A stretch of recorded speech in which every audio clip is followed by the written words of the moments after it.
ఓ ఊపిరి మొత్తం ఉప్పెనలా పొంగిందా, మనం చేసిన మంచి ప్రజల్లో ఇంకా ఉంది. ఈ పయనం మళ్ళీ కొత్తగా మొదలైందా,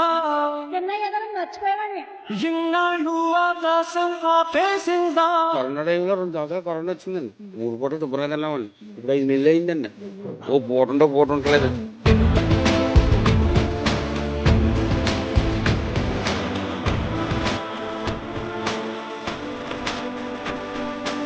ఈరోజు అమ్మఒడి ఆ నాడు నేడు స్కూల్లో మేము ఇప్పుడు నాకు 45 సంవత్సరాలు, నాకు పుట్టినప్పటి నుంచి కూడా యూనిఫామ్ వేసుకొని పరిశుభ్రంగా పిల్లలు స్కూల్కి వెళ్ళినది జగన్ గవర్నమెంట్లో మాత్రం ఆ పేద కుటుంబంలో పిల్లలు కూడా పరిశుభ్రంగా షూ వేసుకొని టై కట్టుకొని ఇన్సర్ట్ టచ్ చేసిపోయినారంటే ఒక జగన్ గవర్నమెంట్, ఒక రాజశేఖర రెడ్డి కానీ జగన్మోహన్ రెడ్డి గారు కానీ ప్రజా సంక్షేమం కోరుకున్న వాళ్ళే కానీ వాళ్ళు పెట్టిన పథకాలు చిరస్థాయిగా నిలిచిపోతాయి అంతే.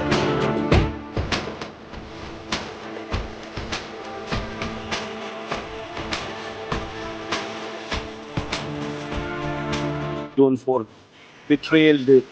చంద్రబాబు నాయుడు చేసిన మోసాలను నిలదీస్తూ సూపర్ 6, సూపర్ 7 ఏమయ్యాయని ప్రశ్నిస్తూ రెడ్ బుక్ రాజ్యాంగంతో చేస్తున్న అరాచక అన్యాయాలపైన గలమెత్తుతూ ప్రజలతో కలిసి ప్రజల కోసం సామాజికవేత్తలను, యువకులను, రైతులను, మహిళలను, నిరుద్యోగులను అందరినీ కూడా మమేకం చేస్తూ కలెక్టర్లకు డిమాండ్ పత్రం ఇస్తూ నిరసన తెలిపే ఈ కార్యక్రమంలో అందరూ పాల్గొనాలని కూడా ఈ సందర్భంగా